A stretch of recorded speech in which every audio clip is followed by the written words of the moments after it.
Okay, so today we are going to discuss a trial labor following a previous C-section. I did a video a couple of weeks ago in which I talked about VBAC, vaginal birth following a C-section, a previous C-section, and I want to drill down a little bit more into this video talking about the trial labor aspect of it from a medical legal standpoint. And this is going to be in the context of when babies suffer a traumatic brain injury and some of the crucial issues that can present themselves with a trial labor following a previous C-section. Now, before I start this talk, I want to make sure that I say this aspect of it. In a lot of instances, women who will have a trial labor and they'll go on to have a vaginal birth following a previous C-section. In a lot of instances, things are okay. For a lot of women, there are no problems with this.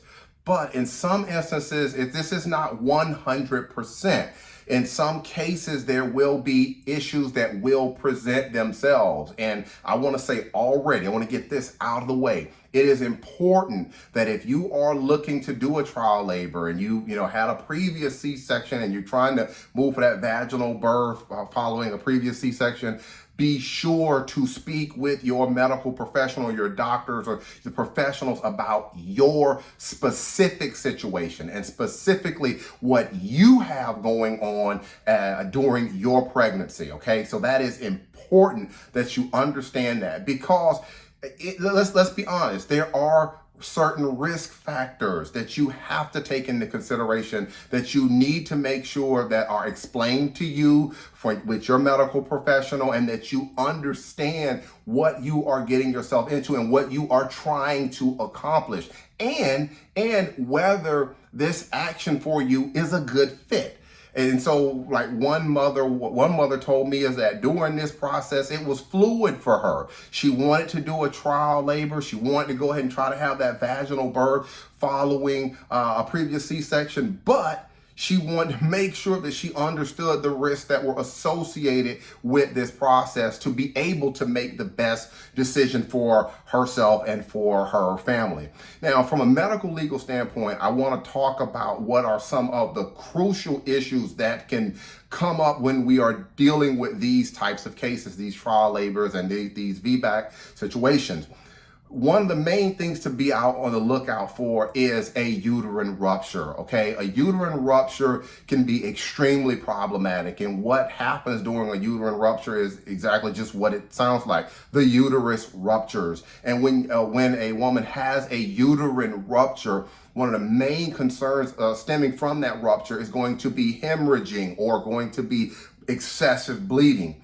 When mom is dealing with excessive bleeding, if you've got hemorrhaging and you've got that rupture going on, the impact, not only is that impact going to be felt by mom, but the baby is also going to be impacted by that uterine rupture. And you could have issues of the baby having problems getting blood and oxygen.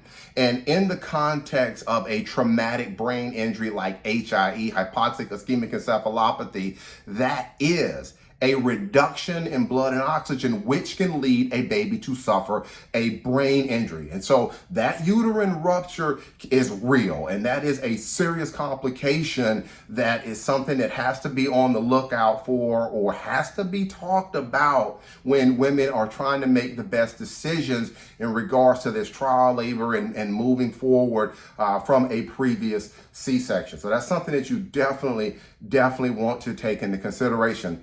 When it comes to also going through this process, another thing that we are looking at on the medical legal side of things is mom having a prolonged labor? In other words, are things progressing during labor and delivery? Remember, when you're having these contractions and moms, you're going through this labor and delivery, not only is this stress on you, it's stress also on the baby. But if you have a prolonged labor, for whatever reason, either the baby's not coming down or for whatever reason, that prolonged labor is also something to take into consideration, because the longer you're going through, that can also, in some instances, depending on what may be going on with mom, that can also start setting up that possible uterine rupture. And that a prolonged labor and delivery, that also leads into other types of issues that you may have, such as certain types of infections that you may that may come into play, chorioamnionitis, due to the fact that everything is open for so long, and then that increases the risk or the chances of infection developing. So I know I talked about a lot in this video, but what I'm trying to stress is that this trial labor, following a previous C-section, that is something that you really have to make sure that you take the time to speak with your doctors and your medical professionals about, and make sure that you understand not only the risk factors, but whether you are a good candidate for something like this.